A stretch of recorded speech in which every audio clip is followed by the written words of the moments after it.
Hey everyone, it's Ruth here. So I've been getting a lot of questions about night wakings as well. Like, Ruth, is there a particular pattern? Like, if my child's waking up at this time and this time, what does that all mean? The short answer is yes. And there is a whole list of it. But today I'm going to give you a few pointers, okay, that you can work through.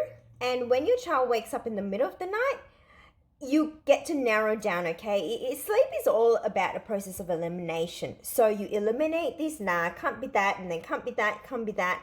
It must be either this or this. That's how you really do sleep and parenting when it comes to sleep, okay? Otherwise, you're just throwing spaghetti on a wall and you're hoping that it's gonna stick. And that's not great because you could miss some things. And, obviously you don't want to, especially when it comes to sickness. So let's get back down to night wakings, okay? So there's really only a couple of reasons why. I mean, there are more, but today I'm going to talk to you about two things, okay? How do you identify when your child is waking up, whether they're overtired or rather having an overtired schedule? And not to say that they're overtired because they haven't slept enough. An overtired schedule means your sleep signs or the way you've put your sleeps and the routine is completely off, right? That's causing your child to have periods where they're overtired. And then obviously there's also an undertired schedule as well, where essentially your child is just not tired enough throughout the whole night to sleep well. Okay, so you hear things like, my child wants to wake up and party in the middle of the night. I mean, if you think about it logically, you don't want to do that because when you're so tired, you wake up, the next thing you think about is, I just want to try and fall asleep, back asleep again, whether you're waking up because you're feeling hot or you need to go to the toilet or something like that. You don't just stay up and go, oh yeah, But why does a child do that? It's because they're severely undertired from mismanagement of their sleep during the day. Essentially, they are either having too much sleep during the day or in combination of the 24 hours, they're not having enough wake time. Whether that's because the night sleep is way too long, that they don't have enough pockets of awake time in the day, or, that they're having too much sleep. Therefore, if you do, it all comes down to calculation, right? If you have 24 hours, you minus how much sleep they spend at night, and then you calculate and you minus how much sleep they have during the daytime. That is essentially your total wake time. So let's put it all together, okay? So if your child is very simple, if your child is waking up the first 2 hours of bedtime, so say you put your child down at 8 p.m. by 10, like say between 8 to 10, if they do wake up, it's really only three. Number one, your child has an overtight schedule. So either the wake window before bedtime is too big, they haven't had a good amount of naps during the day. I'm not going to go into what overtight schedule means today, but essentially, whatever you're doing during the day hasn't worked, okay? They're overtired coming into bedtime.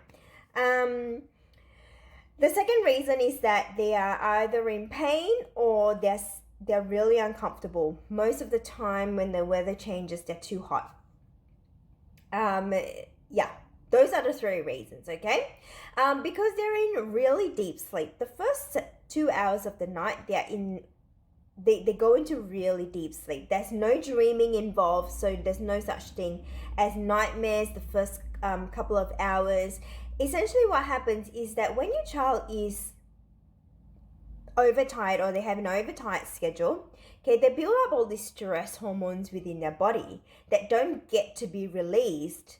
And not so much don't get to be released, but sometimes they just end up accumulating more. Say, for example, the wake window before bedtime is way too big, okay? I talked about this in the wake window stories. Hopefully you've catched it.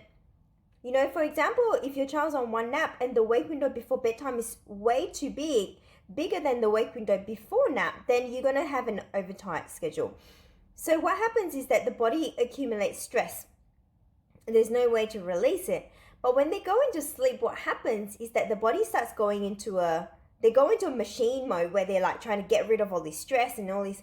But sometimes the only way that they can fully release it is for your child to actually wake up and what we call a cortisol spike. So it's like the cortisol just spikes up and gets released when your child cries, because when your child cries is a way of releasing stress and emotion as well. So yeah, so that's the first 2 hours. If your child's doing that, the first 2 hours, your child has an overtime schedule. You got to fix something during the day to not cause your child to be overtired. And then the second most common reason for waking up at night is having an undertired schedule. Now, I've talked about this a lot in my IGTV called How to help your child sleep better, or something like that. Just scroll, right? And in that video, I talk about if your child's waking up consistently every 2 hours overnight, or your child's wanting to wake up and party in the middle of the night, then that is an indication your child's an undertight schedule. Now, usually it's very easy to point out when your child has an undertight schedule as well, is when your child wakes up after 12 midnight, usually after 3 to 4 hours of good solid sleep. Okay, so say for example, once again, your bedtime is at 8 p.m. and your child wakes up after 12, and they wake up either a lot, or when they wake up they just don't. It's really hard to put them back to sleep, even though you've fed, you rocked, you did everything. Then your child has an undertight schedule. So again, go back to your routine during the day and then actually reassess and go, wow, okay, what am I doing that's causing my child to be severely undertired? You know, it's just like if you sat on the couch all day long, you don't sleep well. That's why people say exercise helps you to sleep better at night. Why? Because you're avoiding, or rather you're setting yourself up for success for night sleep by exerting the right amount of energy in the daytime, right? And also that includes having the right amount of awake time so that you build up the sleep pressure. Now, I'm not going to go into all of this. You know, go back to my Instagram story videos, and watch. There's a lot of tips in there that I've given you. All this is whatever I talk about is really coming from all the problems or issues or challenges that my followers message me or my clients go through that we've managed to obviously address and help. So don't underestimate, obviously doing small changes and tweaks like that. So, I hope this has been helpful. So if your child is over 6 months old and they're doing more than 2 night wakings, have a look and see, is your child undertired or overtired? If your child's undertired, then you got to look at either increasing the wake times, accumulative wake times in the daytime, or reducing the nap. If your child's overtired, then you got to look at the specific wake windows. What am I causing my child to be overtired? I hope all these make sense. And if you have any questions, obviously let me know. But I hope you have a good day. Bye.